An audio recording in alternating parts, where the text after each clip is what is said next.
एक तर मी इथं उपस्थित असणाऱ्या सर्वच पत्रकारांचं आणि त्यांच्याबरोबर आलेले सर्व कॅमेरामन आणि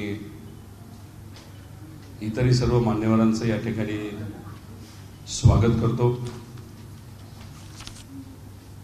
इथं आपण जी प्रेस कॉन्फरन्स करणार आहोत त्याच्यामध्ये एकतर MIDCच्या बाबतीतली काही माहिती जी आमच्याकडे आलेली आहे त्याच्याबद्दल मी काही खुलासा करेल। नंतर तलाठी भरतीबद्दल आमच्यावर जे काही ॲलिगेशन होते, युवांचा आवाज म्हणून आम्ही लढत आहोत, त्याबद्दल काही गोष्टी मी बोलेल आणि त्याच्यानंतर आपल्याला जर काही प्रश्न असतील तर आपण ते प्रश्न मला विचारू शकतात। तुम्ही जर बघितलं तर माझ्यासारखे जे नवीन आमदार आहेत ते सातत्याने युवांच्या रोजगाराच्या बाबतीतले प्रश्न अधिवेशनात मांडत आहेत। अधिवेशनामध्ये आमचं ऐकलं नाही तर आम्ही आंदोलन करतो। आंदोलन करून सुद्धा जर ऐकलं नाही तर 800 किलोमीटरची युवा संघर्ष यात्रा हे आम्ही सर्व युवा मिळून ती केली होती। आमचं सगळ्यांचं प्रामाणिक मत आहे की युवांना आज रोजगार मिळाला पाहिजे, हाताला काम मिळालं पाहिजे आणि जो बेरोजगारीचा प्रश्न आपल्या या राज्यामध्ये खूप मोठ्या प्रमाणात वाढत चालला आहे त्याला मार्ग कुठेतरी निघाला पाहिजे।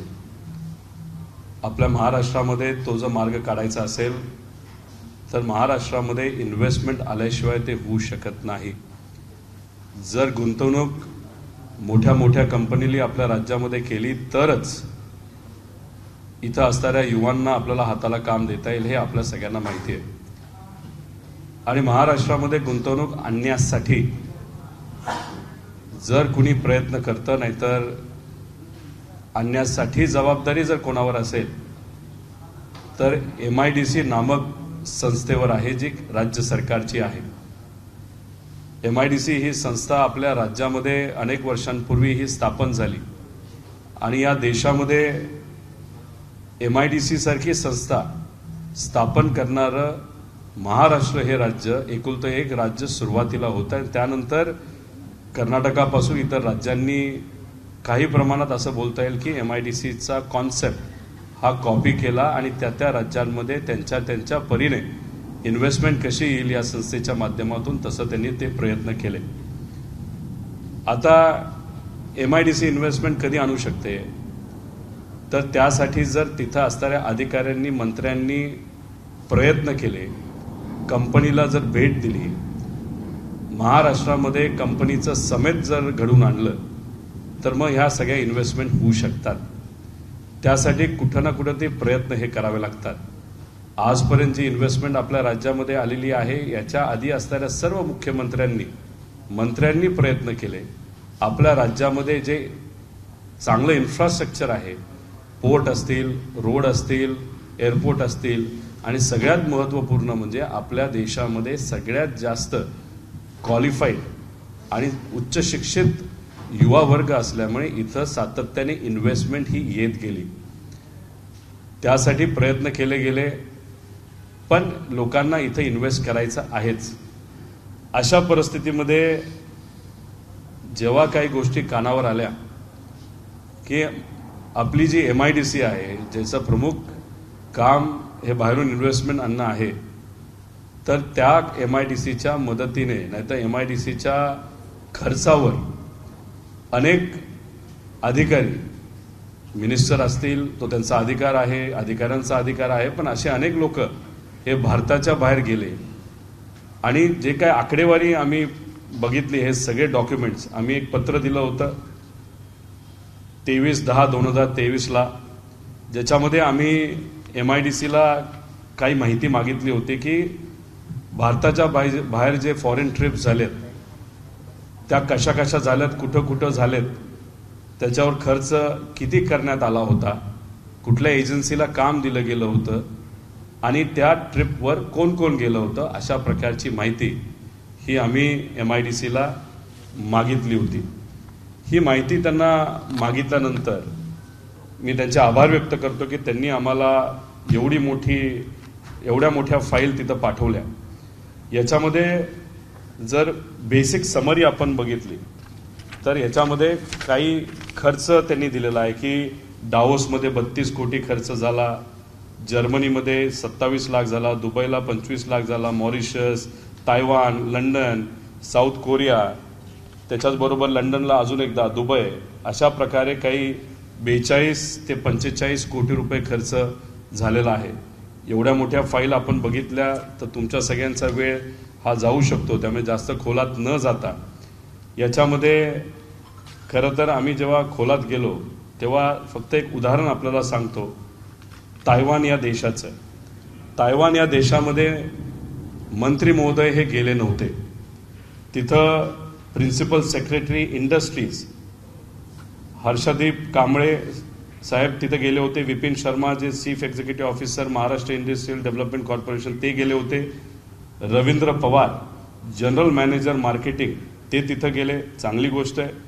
त्याच्याचबरोबर हेमंत निकम OSD मंत्री, म्हणजे मंत्री न जाता OSD हेमंत निकम गेले, तेही समजू शकतो. पण कौस्तुभ दौसे नावाची एक व्यक्ती आहे जी देवेंद्र फडणवीस साहेब जे उपमुख्यमंत्री आहेत त्यांचे OSD आहेत, ते तिथं का गेले असा प्रश्न खरं तर MIDCला आम्हाला करायचा आहे. आता ही किती दिवसाची ट्रिप होती तर 6 तारखेला ते तिथं पोहोचले आणि 9 जूनला ते परत आले, म्हणजे 3 दिवसाची, म्हणजे 2.5 दिवसाची ट्रिप होती. या 2.5 दिवसाच्या ट्रिपवर खर्च किती झाला तर 1,88,00,000 खर्च झाला. 1,88,00,000 खर्च मंत्री नसताना तिथे झाला असेल तर मग माझा प्रश्न MIDCला असाही आहे की तुम्ही प्रायव्हेट चार्टरली गेला होता का, प्रायव्हेट विमान घेऊन गेला होता, फर्स्ट क्लासली गेला होता का बिझनेस क्लासली गेला होता. तिथं गेल्यानंतर तुम्हाला घेण्यासाठी रोल्स रॉयस आली, बस आली का टॅक्सीमध्ये तुम्ही गेला. हॉटेलमध्ये राहत असताना तुम्ही प्रेसिडेन्शियल स्वीट जिथं US प्रेसिडेंट राहतात, नरेंद्र मोदी साहेब तिथे गेल्यानंतर राहतात, अशा काही स्वीट, मॅन्डरिन नावाचं 5 स्टार हॉटेल आहे, तिथं तुम्ही राहिलात का. मग जो काही जेवण तुम्ही दिलं ते जेवण देत असताना सोन्याचा चमचा, सोन्याचं ताट याच्यामध्ये तुम्हाला वाढण्यात आलं होतं का, आणि ते जेवण झाल्यानंतर सोन्याचा चमचा तुम्हाला परत भारतात घेऊन येण्यासाठी तुम्हाला परवानगी दिली होती का. कारण का दिवसाला जर 60 लाख खर्च तिथं होत असेल या 5 लोकांवर मंत्री नसताना, आणि बैठका काय झाल्या तर त्याच्यातून काही तसं कॉन्क्रीट आपल्याला मिळालं नाही, छोट्या छोट्या अधिकाऱ्यांना ते तिथं भेटले. त्यामुळे असा खर्च तिथं केला जातो. आणि हे दौसे नावाची व्यक्ती तिथं का गेली, आणि एवढा मोठा प्रमाणात जर खर्च होत असेल, आणि या बाजूला आपण ज्या काही सरळ भरती आणि सरकारी भरतीमध्ये हजार रुपये हे गरीब पोरांकडनं आईचं मंगळसूत्र विकून तिथं जर गोळा केले जात असतील आणि तिथं पैसे नाहीत असं तुम्ही बोलता, आणि अशा पद्धतीने तुम्ही दिवसाला 60-70 लाख रुपये खर्च करता.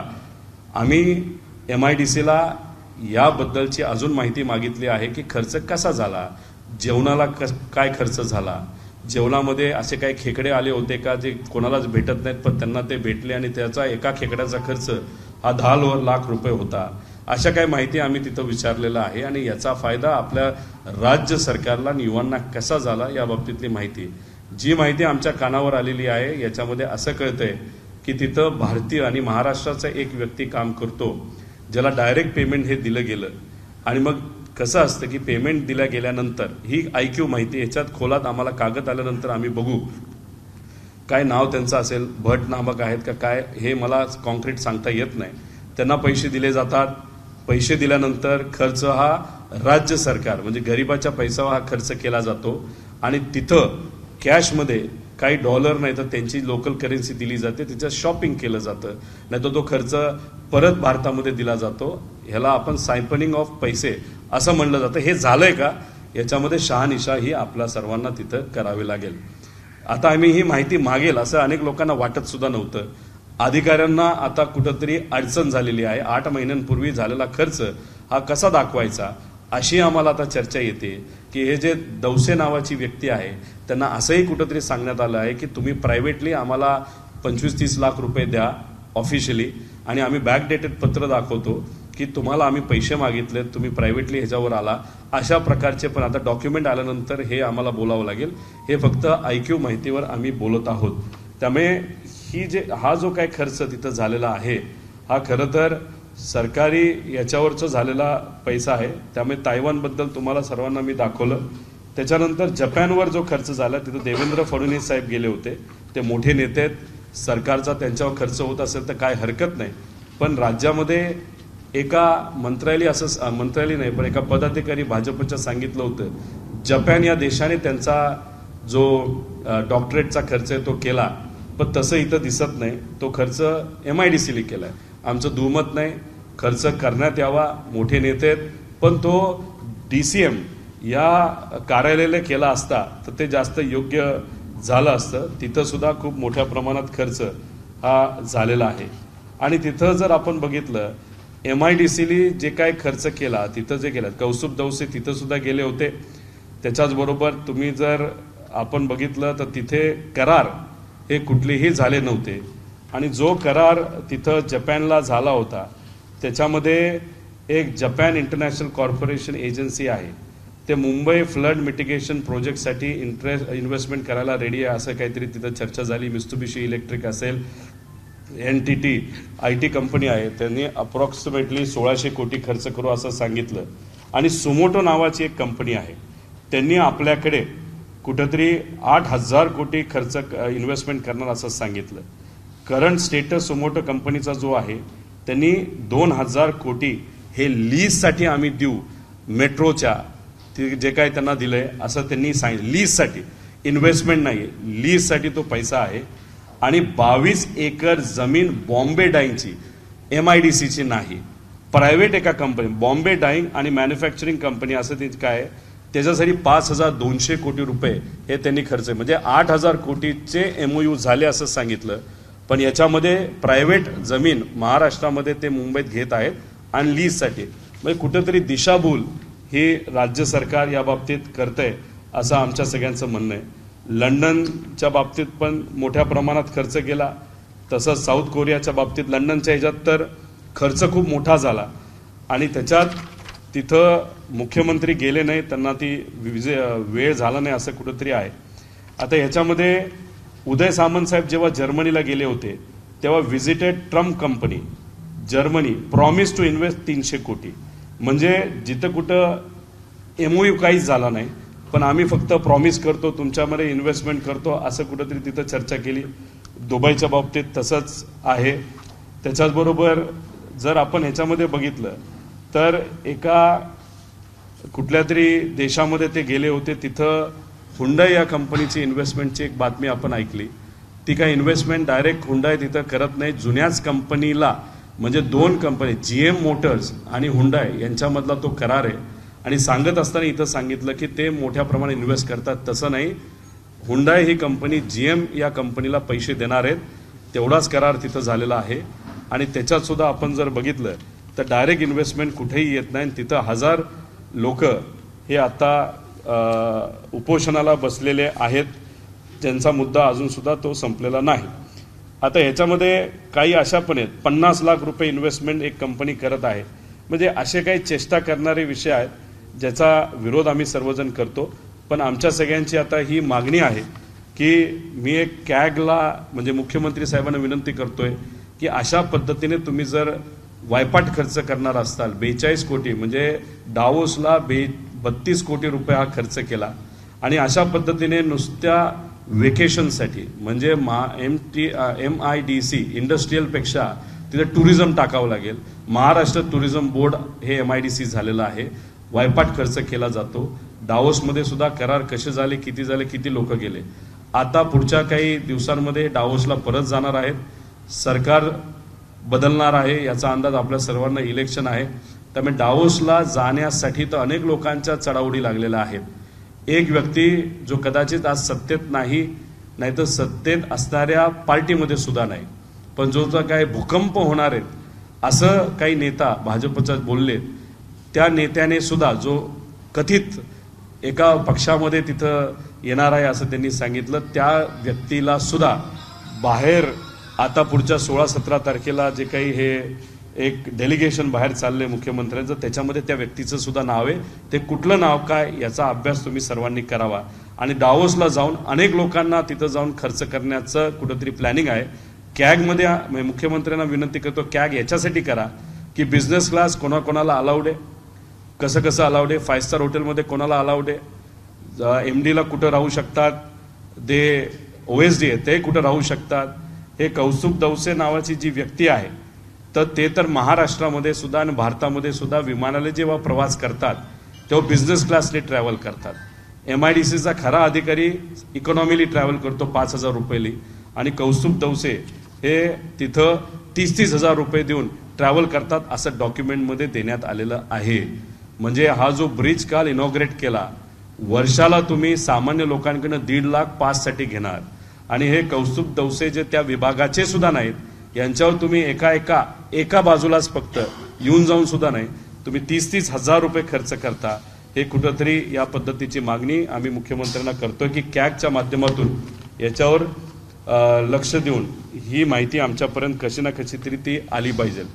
आता याच्यामध्ये आपण जर बघितलं तर ही जी कंपनी आम्ही USD ग्लोबल ज्याचा विरोध हा आम्ही महापोर्टल जेव्हा झालं होतं त्याचा विरोध केला होता. USD ग्लोबलमध्ये कोण डायरेक्टर आहेत, ती कंपनी कोणाची, केनेडी स्कूल ऑफ इकॉनॉमिक्समध्ये कोण कोण शिकलं होतं, सरकारमध्ये त्यातलं कुणी आज OSD म्हणून आहे का याचा एक अभ्यास करावा लागेल. आणि या USD ग्लोबलला हे मध्य प्रदेश गव्हर्नमेंटली व्यापम घोटाळ्यामध्ये तिथं बॅन करण्यात आलं होतं आणि महाराष्ट्रामध्ये त्यांना ही मदत नाहीतर कॉन्ट्रॅक्ट हे मोठ्या प्रमाणात दिलं गेलं होतं. त्याच्याचबरोबर या USD ग्लोबलचा आम्ही विरोध केला होता. त्याच्यामध्ये कोण कोण होतं हे थोडंसं बघावं लागेल. त्याच्याचबरोबर जेव्हा इलेक्शन 2019चं झालं होतं, इलेक्शन जे झालं त्याच्यामध्ये सोशल मीडियाची जी काही कंपनी होती प्रायव्हेट, त्याला इलेक्शन कमिशननी 2019ला का काम दिलं होतं आणि जो खर्च आमदार आणि हे करत असतात ते क्रॉस व्हेरीफाय करण्यासाठी सुद्धा कुठल्या कंपनीला काम दिलं होतं आणि ती कंपनी कोणाच्या मालकीची याचा एक अभ्यास आपण केल्यानंतर MIDC मध्ये जे लोक फुकटात फिरत आहेत आणि तिथं झालेला घोटाळा याचं कुठेतरी लिंकिंग आपल्या सर्वांना दिसेल. आणि आता सुद्धा तलाठी भरतीच्या माध्यमातून जे काय आज चाललंय याच्यामध्ये सुद्धा आपल्याला काही गोष्टी कळतील. आता हे 42 कोटीवर खर्च आणि त्याच्यामध्ये इररेग्युलॅरिटी याच्याबद्दल तुम्हाला काय विश्वास असेल तर आम्ही त्याचं उत्तर देऊ. पण खरं गुंतवणूक आली पाहिजे एवढीच आमच्या सगळ्यांची अपेक्षा आहे. कालच्या संध्याकाळी तुम्ही जर एक बातमी गुजरातची बघितली त्याच्यामध्ये काय सांगण्यात आलं होतं की त्याच्यात सांगितलं होतं 26 लाख कोटी रुपयाची इन्व्हेस्टमेंट ही गुजरातमध्ये काल MOUच्या माध्यमातून तिथं फायनल झालेली आहे. 26 लाख कोटी. आणि देशामध्ये 2019 पासून 23 पर्यंत 15 लाख कोटी रुपये आले. म्हणजे देशात जेवढी इन्व्हेस्टमेंट आली नाही तेवढे MOU हे गुजरातमध्ये तिथं फायनल झालेले आहेत. आणि गुजरातमध्ये आपण जर बघितलं तर त्याच्यामध्ये महाराष्ट्रामधले सुद्धा मोठे प्रोजेक्ट हे गुजरातमध्ये नेले गेले ज्याच्यात 2.5 लाख लोकांना नोकरी मिळणार होती. त्याच्याचबरोबर जो इकॉनॉमिक नाहीतर आपल्याला ज्याचा फायदा बँकिंग सेक्टरला झाला असता तोही प्रोजेक्ट तिथं गेला आणि इतरही काही मोठे मोठे प्रोजेक्ट गेले ज्याच्यातून 5 लाख लोकांना ही नोकरी मिळाली असती. त्यामुळे खऱ्या अर्थाने असा प्रश्न विचारण्याची वेळ आलेली आहे की राज्यात जे सरकार आहे ते महाराष्ट्रामध्ये असणाऱ्या युवांना हाताला काम देण्यासाठी खरं तर काम करतंय का गुजरातला मदत करण्यासाठी काम करतंय, हा महत्त्वपूर्ण प्रोजेक्ट आहे. आणि तुम्ही जर या देशातल्या जे काय फायनान्स मिनिस्टर आहेत त्यांनी काय वक्तव्य केलं तर त्यांनी वक्तव्य केलं तर काही वर्षांनंतर भारतामध्ये जर कुठलं इंजिन हे विकासाचं असेल नाही तर कोण तिथं विकासामध्ये सगळ्यात अग्रेसर असेल तर ते गुजरात स्टेट असेल असं त्यांनी तिथं सांगितलं. आणि ह्या सगळ्या इन्व्हेस्टमेंट आपण तिथं बघितल्या तर त्याच्यामध्ये हेच दिसतंय की केंद्रातले काही मोठे नेते हे भारतात इन्व्हेस्टमेंट आणण्यापेक्षा गुजरातमध्ये इन्व्हेस्टमेंट कशी येईल यासाठी तिथं प्रयत्न करत आहेत. व्हायब्रंट गुजरात तिथं घेतलं जातं. खरं तर मॅग्नेटिक महाराष्ट्र हे महाराष्ट्रात घेतलं जात होतं. पण असं कुठंतरी कळतंय की केंद्रातल्या काही लोकांनी राज्यातल्या भाजपच्या आणि इथं असणाऱ्या सत्तेतल्या नेत्यांना सांगितलंय की तुम्ही मॅग्नेटिक महाराष्ट्र घेऊ नका. मॅग्नेटिक महाराष्ट्र जर घेतलं तर व्हायब्रंट गुजरातमध्ये इन्व्हेस्टमेंट येत नाही. त्यामुळे ज्या दिवसापासून अशा प्रकारचे एफर्ट हे महाराष्ट्राकडनं कमी झाले आणि महाराष्ट्रातले मोठे काही प्रोजेक्ट्स आणि त्याच्याचबरोबर जो IFC सेंटर आहे तो गुजरातला गेल्यापासून इन्व्हेस्टमेंट मोठ्या प्रमाणात गुजरातला गेलेत आणि या 26 लाख इन्व्हेस्टमेंटच्या मदतीने 50 लाख युवांना गुजरातच्या तिथं नोकरी मिळणार आहे। आणि मग हा जो दबाव राज्य सरकारवर केंद्र सरकारचा आहे की महाराष्ट्राचं भवितव्य हे उद्ध्वस्त झालं तरी चालेल पण गुजरात मोठं झालं पाहिजे, गुजरातमध्ये इन्व्हेस्टमेंट ही मोठ्या प्रमाणात गेली पाहिजे, अशा प्रकारचा प्रयत्न हा काही नेत्यांकडनं का होतोय आणि त्याला साथ महाराष्ट्रातले जे आज सत्तेत असणारे नेते का करत आहेत असा प्रश्न हा आमच्या सगळ्यांच्या मनामध्ये आहे आणि सामान्य लोकांमध्ये आहे आणि त्याच्यासाठी खऱ्या अर्थाने आम्ही सर्वजण प्रयत्न करत आहोत आणि ही गोष्ट लोकांसमोर यावीत यासाठी सुद्धा आम्ही तिथं बोलत आहोत। आणि जिथं कुठं मोदींचा दौरा झालेला आहे त्यानंतर तुम्ही जर बघितलं तर गुजरातचं डेलिगेशन हे तिथं गेलेलं आहे आणि तिथं गेल्यानंतर तिथं मोठ्या प्रमाणात इन्व्हेस्टमेंट ही गुजरातला आलेली आहे आणि आमचे महाशय मंत्री महोदय अधिकारी जेव्हा भारतामध्ये एखादं समेट असतं गुजरातमध्ये तिथं एक इलेक्ट्रॉनिक्सचं समेट झालं जिथं मोठ्या मोठ्या कंपन्या आल्या होत्या ज्याच्यामध्ये इलेक्ट्रॉनिक्सच्या कंपन्या होत्या तिथं महाराष्ट्रातले नेते कुणीही गेले नाहीत पण त्या लोकांना भेटण्यासाठी तायवानला मात्र हे लोक जातात। तर असे काही प्रश्न आहेत, डिफेन्सचे जे काही प्रोजेक्ट्स आहेत त्यासाठी आपले महाशय हे गुजरातला तिथं गेलेले नाहीत जिथं सगळ्या कंपनी येतात। मग महाराष्ट्राच्या बाबतीत आपण का एवढं उदासीन आहोत? छोट्या छोट्या राज्यांमध्ये 40-40 हजार कोटीची इन्व्हेस्टमेंट जाते, कर्नाटकात इन्व्हेस्टमेंट जाते, तमिळनाडूमध्ये इन्व्हेस्टमेंट जाते, मुंबईमध्ये उत्तर प्रदेशचे मुख्यमंत्री इथं शो करतात इन्व्हेस्टमेंटचा, ममता दिदी येतात, तसंच इतरही राज्याचे नेते येतात आणि आपण दुसरीकडे कुठंच जात नाही। मग मुद्दामून महाराष्ट्रामध्ये इन्व्हेस्टमेंट येऊ नये यासाठी आपण सर्वजण प्रयत्न करत आहोत का? आणि मग अशा प्रकारचं लेटर कॅगच्या माध्यमातून ह्या सगळ्या गोष्टींची एन्क्वायरी जे काही पर्यटन झालेलं आहे शासकीय पैशावर MIDCच्या पैशावर याची कॅगच्या माध्यमातून एन्क्वायरी व्हावी असं मुख्यमंत्री महोदयांना आम्ही पत्र देणार आहोत।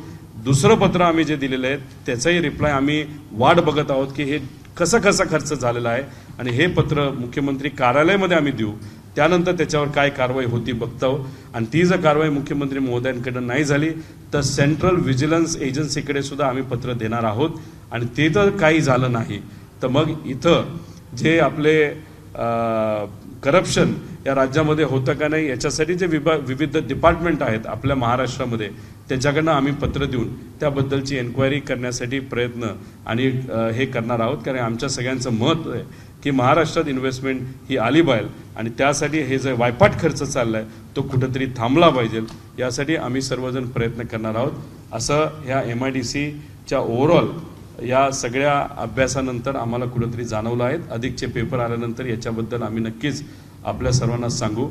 आणि तसंच तलाठी भरतीच्या बाबतीत बोलायचं झालं तर तलाठी भरतीमध्ये सुद्धा जर बघितलं तर सातत्याने आम्ही म्हणत होतो जी मुलं आम्हाला सांगत होती की कुठेतरी भ्रष्टाचार झालाय, अर्थकारण तिथं कुठेतरी झालेलं आहे, एका पदाला पैसे घेतलेले आहेत आणि मुलांचा आवाज म्हणून आम्ही जेव्हा हा मुद्दा अधिवेशनात मांडत होतो तेव्हा आम्हाला उत्तर असं येत होतं की तुम्ही सिरियस नाही, युवा सिरियस नाहीत आणि ज्या पत्रकाराने जो FIR होतो जो कोण करतं तर आपलं होम डिपार्टमेंट करतं ते देवेंद्र फडणवीस साहेबांच्या अंडर येतं। देवेंद्र फडणवीस साहेब म्हणतात की त्याच पत्रकारावर आम्ही हक्कभंग आणू की खोटी बातमी दिली, पण त्या पत्रकाराने जी बातमी दिली होती ती FIRच्या बेसिसवर दिली होती आणि त्या FIR मध्ये तुम्ही खोलात गेला तर कसं त्याच्यामध्ये चुकीच्या गोष्टी झाल्या, कसं पेपर फुटले हे त्याच्यामध्ये दिलेलं आहे। त्यामुळे आम्ही सातत्याने युवांचा प्रश्न मांडत राहू, आमच्यावर ज्याला कारवाई करायची त्यांनी ती करावी, पण जोपर्यंत ह्याच्यामध्ये पारदर्शक पद्धतीने चौकशी होत नाही, जोपर्यंत ज्युडिशियल एन्क्वायरी होत नाही तोपर्यंत आम्ही तिथं शांत बसणार नाही। आतापर्यंत या तलाठी भरतीमध्ये 130 कोटी रुपये हे गोळा केले गेले, त्याच्यामध्ये 10 लाखपेक्षा जास्त मुलांनी तिथं फॉर्म भरले होते, पण त्याच्यामध्ये असं झालं की कदाचित हे मुद्दामून झालं, काही मुलांना 700 किलोमीटरपेक्षा जास्त लांब असणारे जे सेंटर मागितले नव्हते त्या सेंटरवर सुद्धा त्यांचं नाव देण्यात आलं।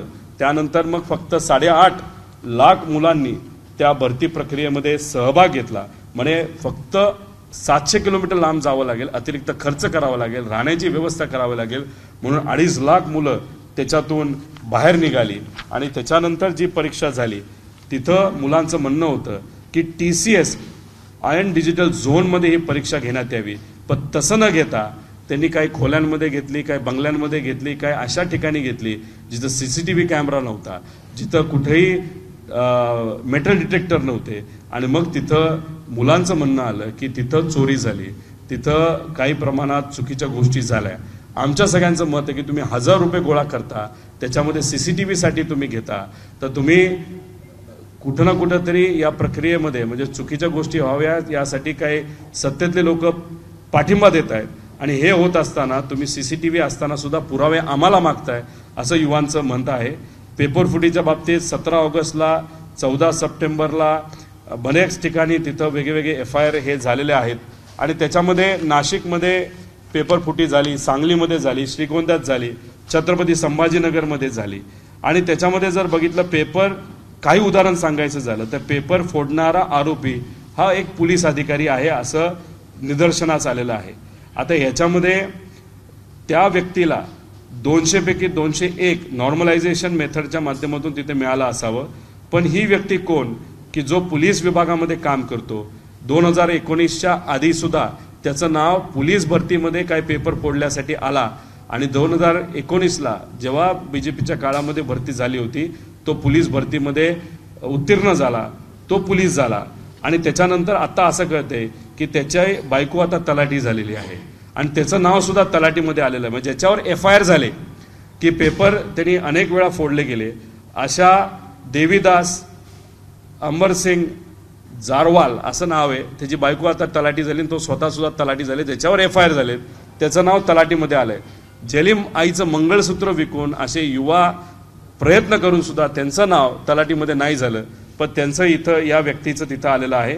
त्याच्याचबरोबर आपण जर बघितलं तर निकालात काही अपात्रता आलेली आहे, त्याच्यामध्ये नॉर्मलायझेशन आहे, त्याच्यामध्ये 200 पैकी 200 काय हरकत नाही, पण नॉर्मलायझेशन प्रक्रिया काय, प्रोसेस काय, त्याच्यामध्ये जर आपण टेक्निकली खोलात गेलो त्याच्यामध्ये तफावत आलेली आहे. त्यामुळे ह्याच्यामध्ये कुठं ना कुठं तिथं लक्षात नाही तर खोलात जाऊन आपल्याला बघावं लागेल. वन भरतीमध्ये ज्या व्यक्तीला 54 मार्क आले त्याला तलाठी भरतीमध्ये 214 मार्क आले. त्याच्यावरही काही युवांनी आक्षेप घेतलेला आहे. FIR अनेक झालेले आहेत, त्याचा अभ्यास राज्य सरकारने केलेला नाही, तो करावा असं आमच्या सगळ्यांचं मत आहे. एकच कुटुंबातले विद्यार्थ्यांना सारखे मार्क मिळाले आणि ते उत्तीर्ण झालेले आहेत. त्याच्याचबरोबर आपण जर बघितलं तर काही अधिकारी असे आहेत की जे TCS मध्ये काम करतात आणि त्यांच्या कुटुंबातील लोक हे आता तलाठी झालेले आहेत. आणि याच्याबद्दल जर तुम्ही खोलात गेला तर अनेक FIR आपल्याला मिळतील आणि अनेक चांगल्या पत्रकारांनी त्याच्यामध्ये कव्हरिंग केलेलं आहे. मागे गेला तर FIRची कॉपीसुद्धा आम्ही जोडलेली आहे. आता ह्याच्या व्यतिरिक्त अजून पुरावे आम्ही काय द्यायचे, ह्याच्यामध्ये 1000 रुपये तुम्ही का घेतात, CCTV कॅमेरासाठी चोरी होऊ नये म्हणून सुद्धा. तिथं तुम्ही जे मोबाईल रिसेप्शन असतं ते बंद व्हावं यासाठी सुद्धा तुम्ही पैसे घेतले, पण तिथं मोबाईल चालू होते, त्याच्यामध्ये मास कॉपी झाली. आणि ह्या सगळ्या होत असताना या गरीब मुलांचं काय आहे आणि त्या गरीब मुलांना तुम्ही म्हणताय की पुरावे द्या, आमच्यावर तुम्हाला कारवाई करायची असेल तर तुम्ही मोकळे आहात, आमच्यावर तुम्ही कारवाई करा. पण गरीब मुलींच्या भवितव्यावर जर तिथं काही चुकीच्या गोष्टी होत असतील तर त्याच्या खोलामध्ये जाण्याची जबाबदारी ही राज्य सरकारची आहे. त्यामुळे एक असं पूर्वी जी IT कंपनी आहे त्याच्यामध्ये घोटाळा ज्या व्यक्तीने केला, आज सुद्धा ती व्यक्ती कदाचित एखाद्या मोठ्या मंत्र्याच्या ऑफिसमध्ये OSD म्हणून काम करते, त्याला तुम्ही पाठबळ देता. महाविकास आघाडी सरकार आल्यानंतर ही व्यक्ती भारताच्या बाहेर गेली होती, भारतात कुठेही ती दिसली नाही. बरं, हे सरकार आल्यानंतर परत ती दिसायला लागली आणि परत हे सरकार आल्यानंतर तलाठी भरती सदू इतरही सगळ्या गोष्टींमध्ये पेपर फुटीपासून सगळ्या गोष्टी झालेल्या आहेत. त्यामुळे कुठंतरी या गरीब मुलांच्या भवितव्यावर काही लोक चुकीच्या पद्धतीने पैसा कमवत आहेत, त्याचा आक्षेप आम्ही सर्वजण घेतो, त्याचा विरोध करतो, त्याचा निषेध करतो. आणि फक्त तलाठी भरतीमध्ये हे झालंय असं नाही, पेपर हे इतर ठिकाणी सुद्धा फुटलेले आहेत, महाज्योतीचे पेपर फुटलेले आहेत. पण या बाबतीत सरकार सिरियस नाही. आणि आम्ही जेव्हा म्हणतो पेपर फुटीचा कायदा तुम्ही आणा, 800 किलोमीटर चालून आम्ही हा मुद्दा मांडतो इतर मुद्द्यांबरोबर, तेव्हा आम्हाला सांगण्यात येतं की आम्ही एक कमिटी फॉर्म केली, अभ्यास कमिटी. आता 3 महिने ही अभ्यास कमिटी काम करत असताना, अभ्यास करत असताना या 3 महिन्यात ज्या भरत्या होतील त्याच्यात भ्रष्टाचार होणार आहे, त्याच्यात फेपरफुटी होणार आहे, त्याला जबाबदार कोण? अशा प्रकारचे अनेक प्रश्न हे आम्ही सर्वजण इथं आपल्या माध्यमातून मांडतो आणि ह्या ज्या काही गोष्टी चाललेल्या आहेत ज्याच्यामध्ये भ्रष्टाचार चालू आहे आणि गरीब कुटुंबातल्या मुलांवर आज अन्याय तिथं होत आहे आणि जे काही गरीब कुटुंब त्यांची जमीन विकून आईचं मंगळसूत्र विकून जिथून कुठून पैसा गोळा होईल ते पैसा गोळा करून भवितव्य आपलं चांगलं व्हावं यासाठी शासकीय नोकरीमध्ये प्रयत्न करत आहेत, त्यांच्यावर तुम्ही अन्याय करत आहात आणि राज्य सरकारमध्ये इन्व्हेस्टमेंट आणण्याऐवजी ती इन्व्हेस्टमेंट तुम्ही कुठेतरी गुजरातला पाठवत आहेत. त्यामुळे प्रायव्हेट संस्थेच्या मदतीने सुद्धा युवांना हाताला काम देण्याची तुमची जबाबदारी असताना तुम्ही आज तिथं दुर्लक्ष करत आहात. सेमी कंडक्टरचे मोठे मोठे प्रोजेक्ट आपल्या राज्यात न येता छोट्या राज्यात चालले आहेत. सेमी कंडक्टरचे समेत जेव्हा आपल्या देशात होतात, गुजरातला होतात, आपल्याकडनं एक व्यक्ती सुद्धा तिथं जात नाही आणि त्या सेमी कंडक्टर कंपनीला भेटण्यासाठी तायवानला जाऊन तुम्ही 1.5 कोटी 2-2 कोटी खर्च करता आणि 5 स्टार हॉटेलवर खर्च करता आणि इथं गरीब मुलांवर तुम्ही अन्याय करता आणि ज्या काही गाड्या असतात वर्षभराच्या पासेसला तुम्ही 1.5 लाख घेता आणि एका बाजूला फक्त प्रवास करण्यासाठी तुम्ही जर 10-10 लाख रुपये फर्स्ट क्लासचं तिकीट काढण्यासाठी अशा व्यक्तीला ज्याचं आणि MIDCचं काही नातं नाही, देशात सुद्धा तो बिझनेस क्लासली फिरतो आणि अशा गोष्टी होत असताना आमचं साफ मत आहे की MIDC मध्ये असणाऱ्या लोकांचं कुठेही या गोष्टीकडे लक्ष नाही आणि या राज्यामध्ये उत्मात पैशाचा, या सरकारी यंत्रणेच्या पैशाचा आणि सामान्य लोकांच्या टॅक्स मनीचा हा उत्मात मोठ्या प्रमाणात होतोय असं आमच्या सगळ्यांचं मत आहे. त्यामुळे हे 2 मुद्दे, MIDCचा मुद्दा, त्याच्याचबरोबर तलाठी भरतीचा मुद्दा आणि इथं होणारे करप्शन,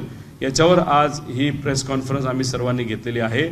याच्यात जर तुम्हाला काही प्रश्न असतील, मुद्दे असतील तर तुम्ही नक्की याच्यावर विचारू शकता आणि हे जे काही पुरावे आहेत ज्याला कोणाला पाहिजे असतील म्हणजे तलाठी भरतीच्या बाबतीत सुद्धा आम्ही देऊ आणि हे जे MIDC आहे त्याच्याबद्दल सुद्धा देऊ आणि MIDCच्या खर्चात कॅगने हस्तक्षेप करावा.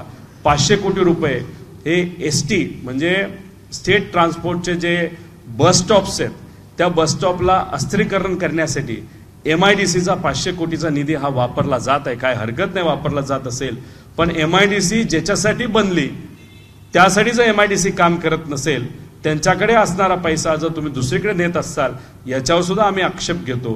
तो सगळा निधी हा महाराष्ट्रामध्ये इन्व्हेस्टमेंट कशी येईल यासाठी प्रयत्न करावेत, न की इतर गोष्टीसाठी, असं आमच्या सगळ्यांचं मत आहे. पण याच्यामध्ये कॅगने हस्तक्षेप करावा यासाठी आम्ही एक पत्र हे मुख्यमंत्री साहेबांना देणार आहोत. एवढंच या ठिकाणी आपल्या सर्वांना सांगतो. तुमच्या प्रश्नाला उत्तर देण्यासाठी आम्ही सर्वजण तयार आहोत असं इथं या ठिकाणी आम्ही नमूद करतो. धन्यवाद.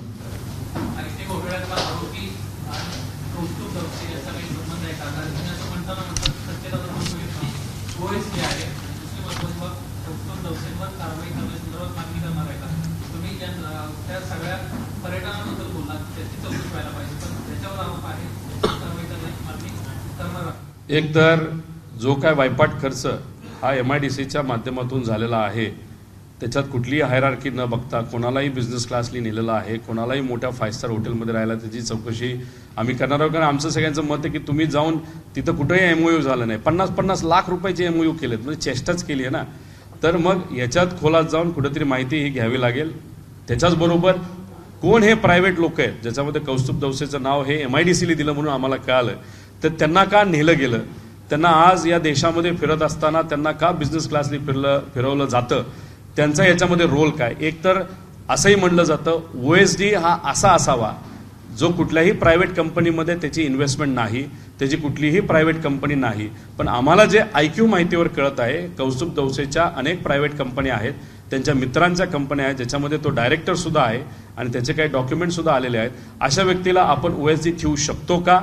आणि जे काही केनेडी स्कूल ऑफ इकॉनॉमिक्समध्ये कौस्तुभ दवसे हे शिकलेत असं आम्हाला कळतं, तिथं असणारा त्याचा मित्र हा तिथं शिकलेला, त्याचीच ती UST ग्लोबल ज्याच्यामध्ये महा IT घोटाळा हा या महाराष्ट्रामध्ये झालेला, त्याच्यामध्ये सुद्धा 30 लाख मुलामुलींकडनं पैसे गोळा केले होते. त्या पैशाचं काय झालं याच्यावर महाविकास आघाडीमध्ये आम्ही अनेक बैठका घेतला, त्याच्यावर काही प्रमाणात कारवाई ही होत होती, पण नंतर त्याच्याबद्दल काहीच झालं नाही. त्यामुळे याच्या खोलात नक्कीच जावं लागेल. त्याच्याचबरोबर इलेक्शन कमिशनची जी का कामं दिली गेली होती प्रायव्हेट कंपनीला, ती प्रायव्हेट कंपनीला का दिली गेली, त्याच्यामध्ये कौस्तुभ दवसे होता का, ते सुद्धा कुठेतरी आपल्याला बघावं लागेल। त्यामुळे ह्या सगळ्या ज्या काही गोष्टी आहेत ह्या लोकांपुढे आल्या पाहिजेत। तुम्ही सत्तेत गेल्यानंतर तुम्हाला सत्तेची इतकी मस्ती येते की तो जो सरकारचा लोकांचा पैसा आहे हा तुमचे कार्यकर्ते तुमच्या जवळच्या लोकांना मोठं करण्यासाठी जर तुम्ही वापरत असाल, त्याचा सामान्य लोकांचा आवाज म्हणून लढणारे आमच्यासारखे कार्यकर्ते, आदरणीय पवार साहेबांच्या विचाराने काम करणारे आमच्यासारखे कार्यकर्ते, हे 100% त्याचा विरोध हा आम्ही सर्वजण करतो। आणि त्याच्याचबरोबर TCS कंपनी काल काही लोकांना काढलं असं आम्हाला कळतंय। का काढलं? कारण त्यांच्याच कंपनीतल्या नातेवाईकांना, एम्प्लॉईच्या नातेवाईकांना तलाठी भरतीमध्ये त्यांचं नाव आलेलं आहे। मग हे खरं आहे का? खऱ्या अर्थाने TCSने हे केलंय का? का त्यांना काढण्यात आलं? मग अशा पद्धतीने जर नावं आली असतील मग भ्रष्टाचार झाले हे सिद्ध होतं। त्याच्याचबरोबर हे FIR आहेत, त्याच्या खोलामध्ये तुम्ही जाणार आहात का? या सगळ्या गोष्टीकडे कुठेतरी लक्ष हे द्यावं लागेल।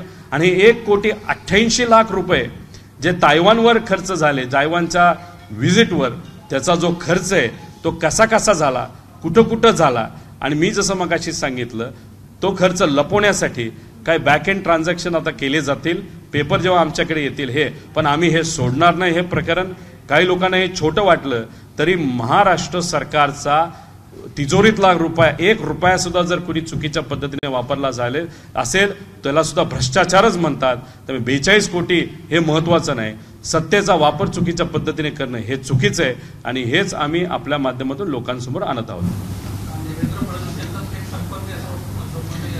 देवेंद्र फडणवीस साहेबांच्याच ऑफिसमध्ये कौस्तुभ दवसे हे पूर्वी सुद्धा होते।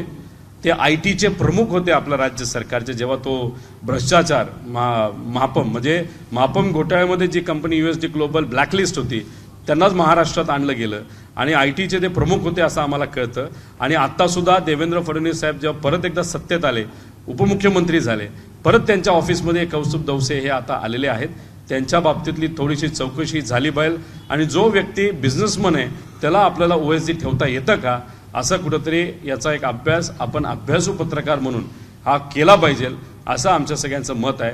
पण MIDC मध्ये हा जो वायपाट खर्च केला जातोय त्याचा CAGच्या माध्यमातून चौकशी ही झाली पाहिजे आणि मग जो येणारा दावोसला होणारा खर्च आहे तो कोणावर केला जाणार आहे। आणि जर तुम्ही त्याच्या खोलात गेला, असे लोक आहेत जे शिंदे गटामध्ये प्रवेश करणार आहेत दुसऱ्या पक्षातून, जो बॉम्बस्फोट म्हणत आहेत ना, राजकीय भूकंप, तर त्याचंही नाव आता येणाऱ्या ह्याच्यामध्ये घेतलं गेलं असं नाव आम्हाला कळालं नाही, पण पुढच्या काही दिवसांमध्ये नाही आम्हाला कळालेलं आहे।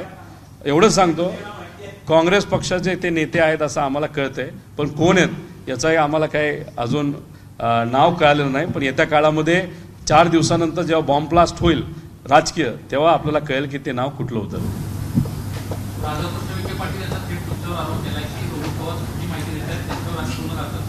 करा ना, मी म्हणलोय ना, आता माझ्यावर कारवाई करायला कुठली कारवाई राहिली आहे का? आज देशामध्ये ज्या ज्या संस्था आहेत त्या सगळ्या माझ्यावर आता कारवाई करत आहेत। का? युवांची भूमिका घेतोय, महाराष्ट्र धर्माची भूमिका घेतोय, महाराष्ट्राच्या लोकांची भूमिका घेतोय। आदरणीय पवार साहेबांबरोबर निष्ठेने तिथं आम्ही थांबलेलो आहोत, त्याच्यावर आम्हाला कारवाई केली। लोकांचं, मुलांचं जे मत आहे ते फक्त आम्ही मांडलं, म्हणून आमच्यावर जर तुम्ही कारवाई करणार आहात तर बिंदास तुम्ही कारवाई करा। पण जे FIR झालेले आहेत, जे मुद्दे आम्ही मांडलेले आहेत, ज्या लोकांची नावं आली आहेत, काही पोलीस कर्मचारी सुद्धा याच्यामध्ये इन्व्हॉल्ड आहेत, TCS कंपनीचे कर्मचारी आहेत, त्याच्याचबरोबर काही इतरही लोक आहेत की जे याच्यामध्ये तलाठी भरतीमध्ये आलेले आहेत। नॉर्मलायझेशन मेथड काय, कसं केलं गेलं, त्याच्यात काय पुरावे आहेत, त्याच्याचबरोबर काही नातेवाईक, जे जवळचे नातेवाईक आहेत, त्यांना सेम मार्क कसे पडले, याच्यात कुठं ते खोलात गेल्यानंतरच तुम्ही माझ्यावर कारवाई करा, नाही तर आधी करायची असेल तर करा, पण आम्ही हा मुद्दा मांडणार नाही। कारण तुम्ही अशा मुलांच्या भवितव्याबरोबर खेळत आहात की आज त्यांच्या घरी खाण्यासाठी सुद्धा पैसे नाहीत, अशा लोकांकडनं तुम्ही लुटमार करत आहात आणि हे आम्ही या स्वाभिमानी महाराष्ट्रामध्ये होऊन देणार नाही।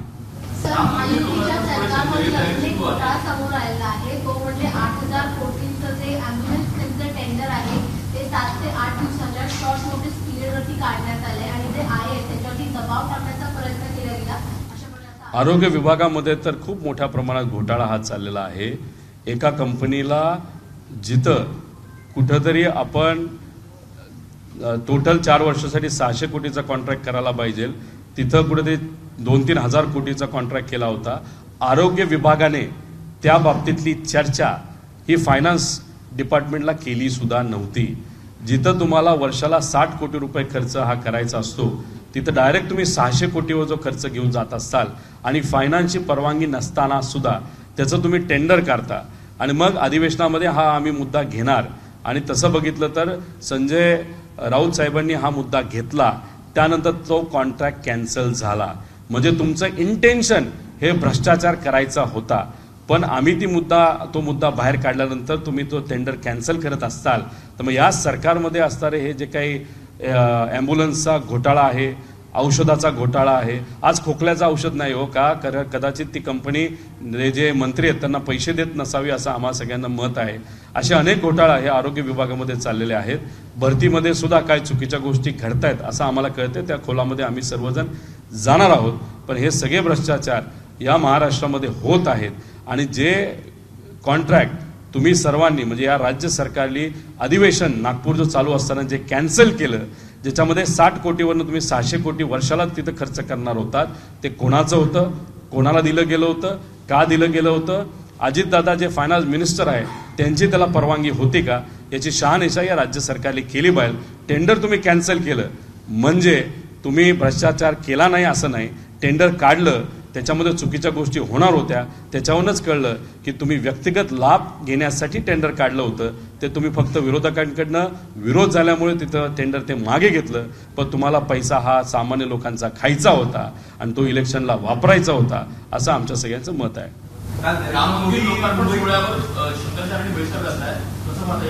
नाही, आता ह्याच्यामध्ये MIDC इन्व्हेस्टमेंट, व्हायब्रंट गुजरात, तिथं होणारी इन्व्हेस्टमेंट, आपल्याकडनं गेलेले प्रोजेक्ट, जे काही इतर गोष्टी आहेत, नाही तर तलाठी भरती, तिथं होणारा भ्रष्टाचार, याच्यावर आपल्या सगळ्यांचे प्रश्न संपलेत असं आम्ही समजू का? नारायण राणेंनी व्हायब्रंट गुजरात कार्यक्रमात की गुजरातकडून इतर राज्यांनी धडा घ्यायला हवा अशा पद्धतीने काम करायचे. चांगले नारायण राणे साहेबांनी असं बोललं असेल तर कुणी थांबवले महाराष्ट्राच्या नेत्यांना? महाराष्ट्रातले जे काही इंडस्ट्री मिनिस्टर आहेत त्यांना कुणी थांबवलंय का? MIDC तुम्ही थांबवता, काही काही मतदारसंघामध्ये MIDC होता तर राजकीय द्वेषातून तुम्ही थांबवता. त्याच्याचबरोबर तुम्ही बाहेर जेव्हा जाता तेव्हा नुसतं स्वित्झर्लंड बघून येता, लंडन फिरून येता, तुम्ही तायवानला जाता, तुम्ही तिकडे जाता, म्हणजे तुम्ही तिथं जाऊन नुसतं वेकेशन करताय का? तो खर्च तुम्ही केला, त्याच्याबरोबर तुमचं काय वेगळं मंत्र्याचं नाही पण इतर लोकांचं काय प्रायव्हेट आहे का? अशा आमच्या सगळ्यांचे प्रश्न आहेत. अहो, महाराष्ट्राचेच प्रोजेक्ट तिथं गेलेत ना. तुम्ही डायमंडचा प्रोजेक्ट महाराष्ट्राचा तिथं गेला, बुलेट ट्रेनची महाराष्ट्राला काही जरूरत नाही, लाखभर कोटी रुपयाचं लोन आपण उगाच तिथं घेतोय. आता ह्या सगळे आणि देशातचे फायनान्स मिनिस्टर, काय नाव, सीतारमण मॅडम, त्यांनी काय सांगितलंय, येत्या काळामध्ये गुजरातच ड्रायव्हिंग फोर्स राहणार आहे, गुजरातच या देशाचं इंजिन राहणार आहे. बॉस, ते इंजिन महाराष्ट्र नेहमी राहिलेलं आहे, पूर्वी सुद्धा, आज सुद्धा, उद्या सुद्धा. तुम्ही कितीही प्रयत्न केले महाराष्ट्रातले प्रोजेक्ट तिथे घेऊन जाण्यासाठी, आम्ही थोडी शांत बसणार आहे. आणि हा जो खरा चेहरा आहे या राज्य सरकारचा, 2014ला भाजपचं सरकार इथं आल्यापासूनच महाराष्ट्राची खऱ्या अर्थाने विकासाला कुठेतरी गती कमी झालेली आहे. सगळे प्रोजेक्ट हे गुजरातला घेऊन गेले आहेत. आणि तुम्ही प्रायव्हेटमध्ये काही भाजपच्या नेत्यांना सुद्धा जर विचारलं की त्यांना फक्त गुजरातला मोठं करायचंय, इतिहास जो झाला असेल महाराष्ट्र आणि गुजरातचा, त्याच्यामध्ये नेहमी महाराष्ट्रच हे पुढं राहिलेलं आहे.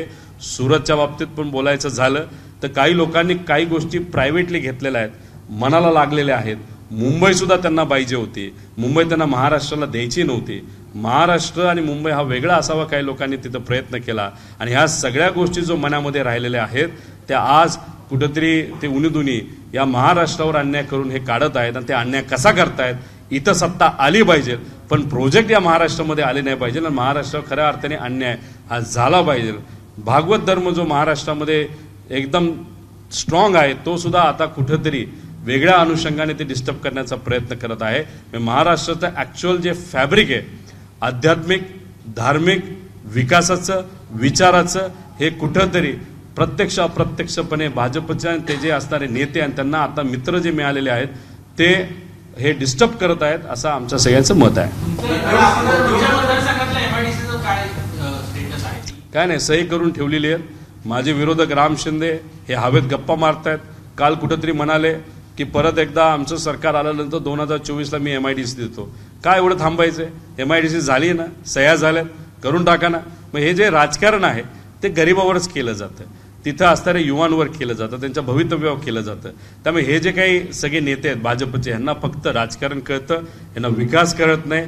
जसं कर्जत जामखेडमध्ये आमच्या सर्वांची तिथं असणाऱ्या गरिबाच्या हक्काची MIDC, ज्याच्यात BJPच्या सुद्धा कार्यकर्त्यांना नोकरी मिळणार आहे, राष्ट्रवादीच्या कार्यकर्त्यांना नोकरी मिळाली, अपक्ष लोकांना तिथं नोकरी मिळणार आहे, तिथं तुम्ही राजकारण करता. जसं माझ्या मतदारसंघात चाललंय तसं आमच्या सगळ्यांचं मत या महाराष्ट्रामध्ये चाललेलं आहे. आणि महाराष्ट्रावर हे लोक अन्याय करतायत, कुठं ना कुठंतरी तिथं चुकीच्या गोष्टी या महाराष्ट्रामध्ये चालल्यात, त्याचा विरोध हा आम्ही सर्वजण करतो. भंडारा आणि गोंदिया लोकसभेची जागा काँग्रेसला तुमच्या माध्यमातून सोडण्यात येणार आहे चर्चा आहे आणि तुम्ही ती जागा लढण्यात इच्छुक नाही याची प्रतिक्रिया देखील काही वेळापूर्वी व्हिडिओवर येते आहे.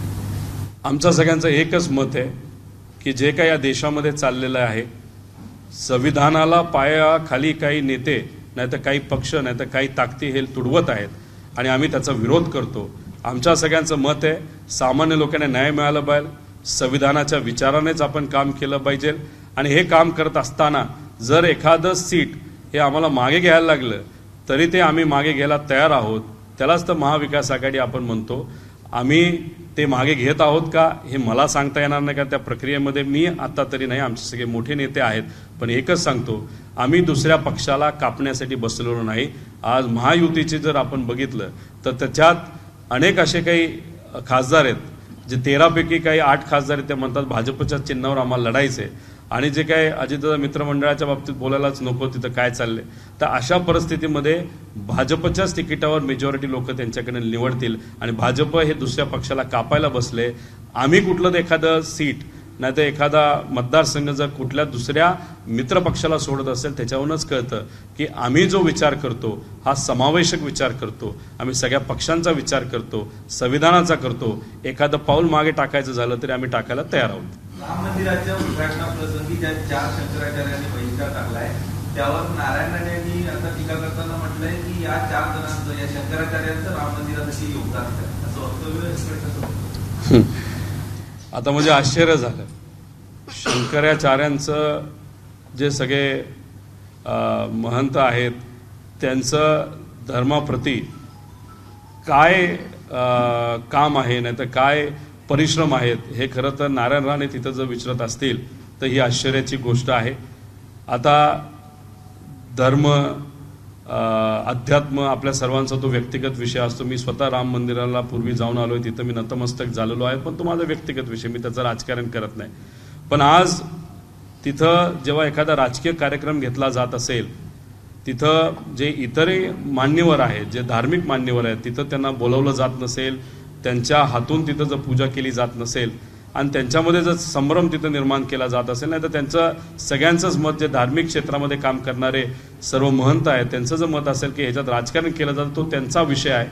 आता ह्याच्यावर जर राजकीय उत्तर प्रत्युत्तर केलं जात असेल तर मला असं वाटतं की धर्मामध्ये परत एकदा राजकारण हे आणलं गेलं आणि त्याच्यात जर कुणी भाजपच्या नेत्यांवर, धार्मिक गुरूंनी सुद्धा आक्षेप घेतला नाही तर प्रक्रियेवर घेतला, मंदिर पूर्ण नसताना सुद्धा जर तिथं पूजा केली जात असेल लोकसभेचं इलेक्शन डोळ्यासमोर ठेवून आणि त्याच्यावर जर धार्मिक गुरु जर बोलत असेल, त्याच्यावर जर भाजपचे नेते बोलत असतील, याच्यावरूनच समजून घ्या की धर्मामध्ये एवढं मोठ्या प्रमाणात राजकारण केलं गेलंय आणि हे राजकारण धर्मामध्ये नसावं असं आमच्या सगळ्यांचं व्यक्तिगत मत आहे.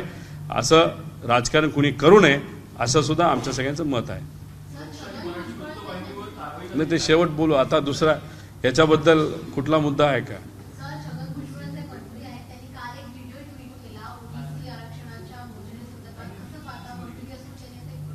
मोदी साहेब जेव्हा काल महाराष्ट्रामध्ये आले होते त्या व्यासपीठावर मला असं कळतं की भुजबळ साहेब सुद्धा होते, मुख्यमंत्री साहेब होते, उपमुख्यमंत्री दोन्ही होते. मोदी साहेब म्हणजे देशाचं प्रतिनिधित्व करणारे एक मोठे नेते. जेव्हा EWS कोटा दिला गेला होता तो पार्लमेंटली दिला होता. मोठे नेते तिथं आल्यानंतर आणि ते सुद्धा प्रधानमंत्री आल्यानंतर उगाचच व्हिडिओ ट्विट करण्यापेक्षा जर मोदी साहेबांना त्यांनी सांगितलं असतं की मराठा आरक्षण, तसं धनगर आरक्षण, इतरही समाजाचं आरक्षण, जसं EWS कोटा तुम्ही घटनात्मक दुरुस्ती करून पार्लमेंटमध्ये पास केला तसा आमच्या महाराष्ट्रातल्या इथल्या युवांच्या हितासाठी तो करावा. जिथं बोलायला पाहिजे ते तिथं शांत बसतात, जिथं समाजामध्ये नेट निर्माण करायचं आहे तिथं बरं पार घसा कोरडा होस तर ते बोलतात, ट्विट करतात. त्यामुळे आमचं एक मत आहे, उगाच राजकारण करू नये. तिथं प्रधानमंत्री आल्यानंतर तुम्हाला बोलण्याची हिंमत नाही आणि इथं येऊन मात्र तुम्ही समाजामध्ये तेढ निर्माण करून जे मुख्य महाराष्ट्राचे प्रश्न आहेत, बेरोजगारीचा, शेतकऱ्याचा, तो बरं तुम्ही बाजूला ठेवतात. हे राजकारण जरा थांबवा, लोकांवर बोला, मुद्द्याचं बोला, असं आमच्या सगळ्यांचं मत आहे. दावोस आणि जपान याचा उल्लेख केला तुम्ही, मात्र उद्योग विभागातून आजपर्यंत परदेश दौऱ्यावर किती खर्च केला गेला? 42 कोटी रुपयाचा खर्च केलेला आहे, पण त्या खर्चातून कुठेही एमओयू झाले नाही. दावोसमध्ये एमओयू झालेले आहेत. दावोसमध्ये तर मज्जा या लोकांनी अशी केलेली आहे, काही महाराष्ट्रामध्ये रजिस्टर झालेल्या कंपनी त्यांच्या मालकांना दावोसला हे घेऊन गेले आणि तिथं जाऊन चंद्रपूरला एक आहे, नागपूरला आहे, त्यांचा तिथं करार केला. आणि त्याच्यामध्ये एक तर कंपनी अशी आहे की चंद्रपूरला का कुठेतरी एक पेट्रोकेमिकल नाही, पण एक माझा कोळसा का कशाचा तरी नाही तर गॅस, नॅचरल गॅसचा कुठला तरी एक प्रोजेक्ट आहे. त्या कंपनीचं भांडवल 3 कोटी रुपये आणि त्या 3 कोटी रुपये कंपनीला भांडवल असणाऱ्या कंपनीला किती रुपयाचा एमओयू झाला? 20,000 कोटी रुपयाचा. विदर्भातल्या म्हणजे महाराष्ट्रात लोकांचं तर दिशाभूल केलीच, पण विदर्भातल्या लोकांना सुद्धा दिशाभूल केली. 3 कोटीचं भांडवल असलेल्या व्यक्तीला नाही तर कंपनीला, ती सुद्धा 7 महिन्यापूर्वी स्थापन झालेल्या कंपनीला तुम्ही 20,000 कोटीचा एमओयू केला. अरे सामान्य लोकांना निवांना तुम्ही एवढं खुळं समजलंय का? अशा पद्धतीचे ते सगळे दावोसचे सगळे कागदपत्रे, त्या खोलात मी गेलो नाही, पण त्यात खोलात जायचं झालं तर एक वेगळी पत्रकार परिषद 2-5 तासाची आपल्याला घ्यावी लागेल. लोकशाही मराठी वृत्तवाहिनीवर बंदीचे आदेश आलेले आहेत. तसं पाहता एकंदर या बंदीकडे लोकशाही जी देशाची स्तंभ आहे वृत्तवाहिनी म्हणजे मीडिया, एकंदर कसं पाहता लोकशाही दाबण्याचा तो प्रकार आहे.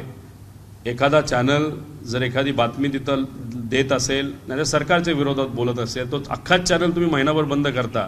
त्याचा अर्थ की मीडियाला सुद्धा ह्यांनी सोडलेलं नाही. फक्त लोकशाही काय, NDTV पासून अनेक तुम्ही प्रकार तिथं बघितलं, मिश्रा सोयत मिश्राचं तुझं तिथं बघितलं, त्याच्यावर तसाच अन्याय झाला. का तर केंद्र सरकार आणि सत्तेत असणाऱ्या लोकांच्या विरोधात ते बोलत होते. आम्ही सुद्धा बोलायला लागल्यानंतर आमच्यावर सुद्धा कारवाई झाली. त्यामुळे तुमच्यात आमच्यात काही फरक नाही. फक्त एकच समानता आपल्या आणि सगळ्या चॅनल आणि आपल्यात आहे की आपण सामान्य लोकांचे मुद्दे मांडतो आणि मुद्दे मांडल्यानंतर आपल्यावर कारवाई होते. एवढंच मला या ठिकाणी नमूद करायचं. नाही, मोदी साहेब बोलत असताना मोदी साहेबांनी कदाचित पुढेच ते बघत होते. तरी आसपास जर बघितलं असतं, देवेंद्र फडणवीस साहेब सुद्धा घराणेशाहीचे प्रॉडक्ट आहेत, अजितदादा सुद्धा घराणेशाहीचे प्रॉडक्ट आहेत. तिथं तुम्ही एकनाथ शिंदे साहेबांच्या बाबतीत बोला, त्यांचा मुलगा खासदार आहे. मी अजून जे भाजपची पार्टी आहे त्या खोलात नाही गेलो, विखे पाटील साहेबांपासून सगळे. तर मग मोदी साहेब बोलत असताना ते कसे बोलून गेले, कदाचित ते बोलण्याच्या पूर्वी स्टेजवर जर त्यांनी बघितलं असतं तर त्यांना एक वेगळा प्रश्न पडला असेल. पण त्यांनी स्टेजवर बघितलं नसलं तरी युवांनी मात्र स्टेजवर बघितलं होतं की तिथं घराणेशाहीचे प्रॉडक्ट सगळे स्टेजवर बसले होते. आणि आज भाजपमध्ये सगळ्यात जास्त घराणेशाही असणारे लोक आहेत. खासदारांपैकी 70 खासदार असे आहेत भाजपचे जे घराणेशाहीचं प्रॉडक्ट आहे. त्यामुळे फक्त राजकीय दृष्टिकोनातून बोलताना कुठंतरी हे स्टेटमेंट ऐकल्यानंतर आम्हाला सुद्धा वाईट वाटतं. गुजरातमध्ये 26 लाख कोटींची गुंतवणूक आणि इन्व्हेस्टमेंट होते, मात्र महाराष्ट्राच्या वाटेत काय आलं? भोपळा आला, बाकी काय आलेलं नाही. मी तुम्हाला सांगतो, आज वर्षाला 15 लाख मुलं ग्रॅज्युएट करून महाराष्ट्रातून बाहेर निघतात. आज त्यांना हाताला काम नाही, प्रोजेक्ट महाराष्ट्रामध्ये येत नाहीत. जसं डावोसमध्ये या सरकारने जे करार केले 20,000 कोटीचं तुम्हाला सांगितलं, ते येणारच नाही प्रोजेक्ट तो. आणि काही करार तर असे आहेत की जसं मी तुम्हाला सांगितलं की जपानला जाऊन का कुठेतरी एक सुमोतो नावाच्या कंपनीबरोबर करार केला, त्याच्यामध्ये बॉम्बे डाईंगची जमीन 5,000 कोटीला घेतली आणि ह्यांनी दाखवलं की ती इन्व्हेस्टमेंट आली. आणि ती इन्व्हेस्टमेंट कशासाठी आली सुद्धा बघा ना, मशिनरीसाठी आली का कशासाठी? तिथं ते रिअल इस्टेट डेव्हलप करणं, त्यासाठी तो पैसा आला. त्यामुळे हे दिशाभूल ते करत आहेत. कुठलाही नेता ह्या रोजगारावर बोलत नाही, त्याच्यावर काम करत नाही, नुसता हवेतल्या गोष्टी चाललेल्या आहेत. गुजरातला मात्र 26 लाख कोटीची इन्व्हेस्टमेंट केली जाते. मग गुजरात नेहमी त्यांनी प्रयत्न केला आहे गुजरातने की महाराष्ट्राला मागे टाकायचा. आणि असंच जर चालत राहिलं तर महाराष्ट्र मागे पडू शकतो, पण तो पडून देणार नाही आम्ही सर्वजण, आणि महाराष्ट्राचे लोक सुद्धा पडून देणार नाही. असं आमच्या सगळ्यांचा हा अस्मितेचा विषय झालाय.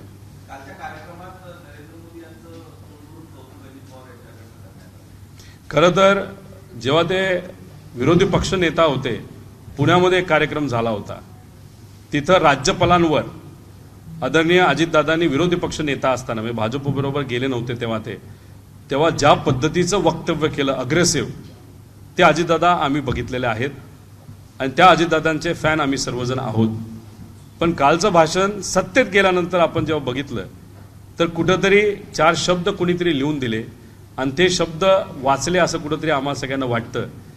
ते कसे वाचले, वेळेचा अभाव असावा, मला काय बोलायचं नाही. पण पूर्वीचे अजितदादा आणि आजच्या अजितदादामध्ये कुठं ना कुठंतरी फरक हा आपल्या सगळ्यांना जाणवतो. कालसुद्धा आपण जर बघितलं, जी रॅली काढण्यात आली होती, प्रधानमंत्री साहेब पुढे होते, एका बाजूला एकनाथ शिंदे साहेब होते, दुसऱ्या बाजूला देवेंद्र फडणवीस साहेब जे उपमुख्यमंत्री आहेत, टेक्निकली दोन्ही उपमुख्यमंत्री समान पदाचे आहेत. आणि मग दादा हे भाजपचे जे प्रदेशाध्यक्ष आहेत त्यांच्याबरोबर तिथं उभे होते. मी खरं तर ती फ्रेम बघण्याचा प्रयत्न करतो, दादा का दिसत नाही, दादा का दिसत नाहीत. नंतर फार खोलात गेल्यानंतर दादा कुठेतरी मागे उभे राहिलेले आम्ही सर्वांनी बघितले. खरं तर ह्या ज्या काही गोष्टी आहेत, एक पुतण्या म्हणून, एक त्यांचा चाहता, जो पूर्वी त्यांच्या स्टाईलचा चाहता म्हणून, अशा आमच्या सगळ्यांना कुठंतरी त्या गोष्टीचं वाईट वाटतं. काल तुम्ही बघितलं मंदिरामध्ये सुद्धा जेव्हा स्वच्छता ही आदरणीय मोदी साहेबांच्या माध्यमातून चालू होती, त्या फोटो फ्रेममध्ये मुख्यमंत्री साहेब साफसफाई करताना दिसले नाही, उपमुख्यमंत्री साहेब दिसले नाही, कुणी दिसलं नाही. त्याच्याचबरोबर एक फोटो, खूप सुंदर असा फोटो, म्हणजे तो ब्रिज खूप सुंदर दिसतोय, त्याच्यावर मोदी साहेबांचा एक फोटो खूप चांगला आलेला आहे. पण ते एकटेच दिसतात, बाकी कुणीच त्याच्यामध्ये दिसत नाहीत. आणि त्याच्याचबरोबर अटल नाव हे दिलं गेलं. आदर आहे अटल बिहारी वाजपेयींचा, आम्हाला खूप चांगले मोठे नेते होते, त्यांचा फोटो तिथं कुठं आम्हाला दिसला नाही. आणि आमच्या सगळ्यांचं एक मत आहे की तिथं गडकरी साहेबांना बोलवायला पाहिजे होतं. का त्यांना बोलवलं गेलं नाही हे थोडंसं कुठंतरी आपल्याला बघावं लागेल. कारण गडकरी साहेब हे विकास पुरुष आहेत. या देशामध्ये सगळ्यात मोठे प्रोजेक्ट रोडचे जर कुणी केले असतील तर ते गडकरी साहेबांनी केलेत. आणि काल ते व्यासपीठावर नव्हते, कुठंतरी उणीव त्यांची तिथं जाणवत होती, असं आमच्या सगळ्यांचं मत आहे. एबीपी माझा, उघडा डोळे बघा नीट.